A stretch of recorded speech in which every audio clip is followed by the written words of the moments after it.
రెండు ముక్కలు తినండి. ఎందుకంటే మళ్ళీ ఒక్కసారి ఏ మాత్రం చెప్పినా సరే కొంచెం అని వెళ్తుందేమని నాకు కొంచెం ఆశ, అంతకంటే ఇంకా. ఎందుకంటే మీ జీవితాలు మీ చేతిలో ఉన్నాయని చెప్పినప్పుడు కూడా మీరు దాన్ని పాటించకపోతే మీరేం చేయగలుగుతారు. అయితే ఈ వ్రతం యొక్క నియమం ఏంటంటే ఫస్ట్ నియమం, మనం ఫస్ట్నే స్టవ్ వెలిగించేటప్పుడే ఏమనుకోవాలంటే అగ్నిదేవుని ఆవాహన చేసినట్టు అనుకోవాలి. ఫస్ట్నే మనం స్నానం చేసి మన మొక్కలు కడిగి అన్నీ అయిపోయిన తర్వాత స్టవ్ వెలిగించినప్పుడు అగ్నిదేవుని ఆవాహన చేసాము. ఆవాహన చేసినప్పుడు అగ్నిదేవుడు వచ్చాడు. వచ్చిన తర్వాత దాని మీద మనం బియ్యం ఏదో కడిగి పెట్టుకుంటాం, ఏదో అవుతుంది. అప్పటి నుండి అంటే అగ్నిదేవుని ఆవాహన చేసిన దగ్గర నుండి ఓం నమో నారాయణాయ మంత్రం కంటిన్యూగా చెప్పాలి. ఆ పక్కలో టీవీ పెట్టుకున్నాం లేకపోతే ఆల్బిల్ చేయడం అలా కాదు. కంటిన్యూగా ఓం నమో నారాయణాయ మంత్రం కంటిన్యూగా చెప్పాలి. ఇప్పుడు వరకు లాస్ట్ కూర అన్నీ అయిపోయే వరకు. అప్పుడు ఏమవుతుందో తెలుసండి మీకు తెలియకుండా, మీ యొక్క మంత్రశక్తి ఏమవుతుంది అనుకున్నారు? ఆహారంలోకి ప్రవేశించదండి. ఈ మంత్రం చేసే శక్తి ఏమవుతుందంటే దానిలో ప్రవేశించదు. అది మన మాటిని పిల్లలకో, మన బాధ పెడుతున్న భర్తకో, లేకపోతే మనకి రకరకాలుగా సమస్యలకో ఉందనుకోండి ఇంట్లోని, వాళ్ళకి రోజు ప్రసాదం పెడుతున్నాం అనుకోండి, ఏమవుతుంది? వెంటనే మారుతారు. రోజు ప్రసాదం పెడుతున్నాం, రోజు లక్ష్మీనరసింహ ప్రసాదం కొద్దిగా పెడుతున్నారు అనుకోండి, రోజు ఇక్కడ రాలేదు కాబట్టి. మా ఊళ్ళోకి చెప్పానమ్మా, లారీలు ఎక్కువ వాళ్ళు కానీ ఆటో తోలి వాళ్ళు కానీ ఎవరైనా సరే వచ్చి స్వామి దర్శనం చేసుకొని ఒక దీపం వెలిగించుకొని, ఇక్కడ ఏమి ఖర్చులు ఉండదు, అన్నీ ఉంటాయి అక్కడ, మీరు వచ్చి శుభ్రంగా వెలిగించుకొని ఎలాగా బయటికి వెళ్ళి టిఫిన్ చేస్తారు కాబట్టి ఒక్కసారి దర్శనం చేసుకొని ఆ ప్రసాదం కొద్దిగా ఉంటుంది నోట్లో వేసుకుని వెళ్ళారనుకోండి, ఎక్కడికి వెళ్ళినా చేయగలుగుతుంది. మా ఊరోళ్ళకి ఎంతమంది చెప్పినా ఒక ఇద్దరు తయారయ్యాము. ఇప్పుడు ఇద్దరు మాత్రం మా ఆటోళ్ళు వస్తారు, శుభ్రంగా వస్తారు, దీపం వెలిగించుకుంటున్నారు, కంగారుగా ప్రయత్నం చేస్తారు, దీపం వెలిగించుకుంటారు, కొద్దిగా ప్రసాదం లేదు వెళ్ళిపోతున్నారు. ఒక ఇద్దరు తయారయ్యారు, చాలా సంతోషంగా ఉన్నారు. అట్లయిందమ్మా. అలాగా ఒక ఇద్దరు తయారయ్యేది నాకు ఎంత ఆనందంగా ఉంది. రోజు వస్తారు, చాలా ఆనందంగా ఉంది. అయితే ఆ ప్రసాదాన్ని పెట్టామనుకోండి అలాగ మార్పు వస్తుంది. అయితే 6 నియమాలు ఉన్నాయి తల్లి. 3 నియమాలు మనం చేయలేం తల్లి. ఇప్పుడున్న కలియుగంలో 3 నియమాలు చేయమంటే లాస్ట్ అంటే ఒక స్థాయికి వచ్చిన తర్వాత 3 నియమాలు చెప్తాం. ఈ 6 నియమాలు అంటే ఏంటంటే ఫస్ట్ది భర్తను తిట్టకూడదమ్మా. ఎంతమంది తిట్టు చేతి చేస్తండి ఒకసారి.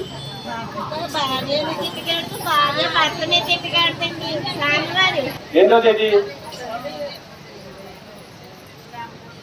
అత్తమామలు తల్లిదండ్రులు కానీ చూసుకోవాలమ్మా. ఎంతమంది చూసుకున్నారు చేతులు ఎత్తండి.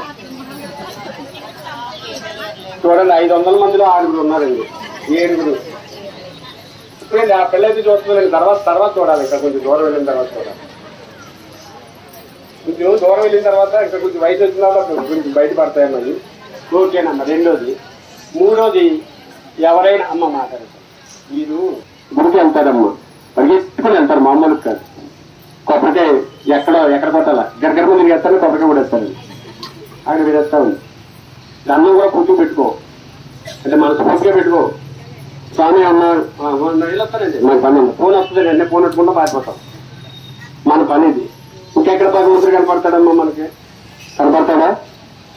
మూడో నియమం మళ్ళీ డైవర్ట్ అవుతుంది. మూడో నియమం, ఎవరైనా అన్నమో రామచంద్రానికి టైంకి అంటే 12-1 గంట మధ్యలో స్వామి వస్తారమ్మా. ఇది తెలియదు విషయం. ఇప్పుడు ఎవరో రావట్లేదు కానీ అనుకోకుండా ఎవరో కూడా వస్తాడమ్మా. ఆయన కరెక్ట్ కంపల్సరీ స్వామి భక్తులు పరీక్షించడం కోసం ఆ టైంలో వస్తాడు.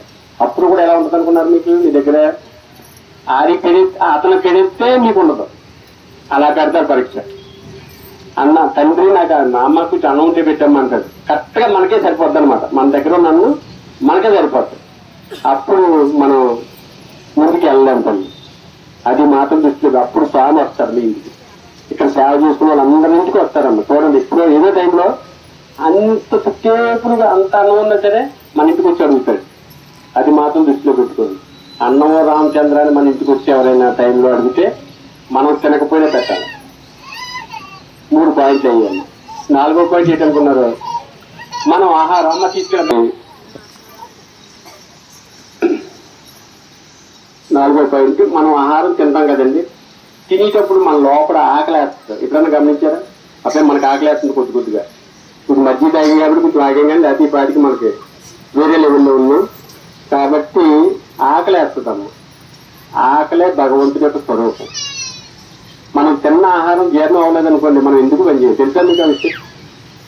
ఎంత విలువైన పదార్థం తినండి, జీర్ణం అవ్వలేదనుకోండి శరీరం సత్తు రాదండి.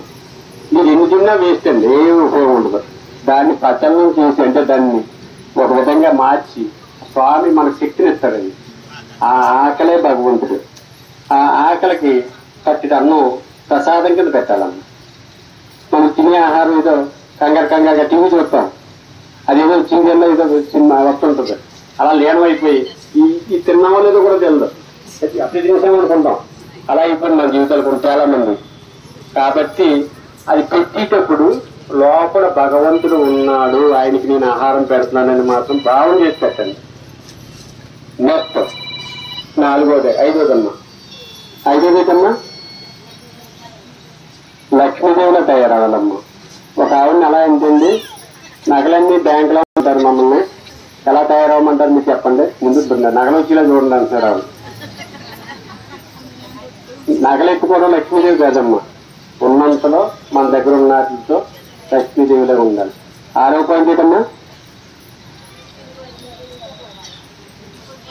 అబ్బో బాగా గుర్తుందమ్మా. ఇరుగు పొరుగు వారితో గొడవడకూడదమ్మా. మనకు శాంతి ఎప్పుడు వస్తుందంటే ఇరుగు పొరుగు వారితో సఖ్యంగా ఉన్నాం అనుకోండి, మనకి ఏ బాధ ఉండదు. ఈ పక్క ఆవిడతో ఆ పక్క ఆవిడతో గొడవ ఉందనుకోండి, ఇంకంతే అండి. ఇంకా మీరు ఎంత ఐశ్వర్యంగా ఉన్నా, ఎంత సుఖాల్లో ఉన్నా వాళ్ళ మన సుఖంలో ఉంటారు. కాబట్టి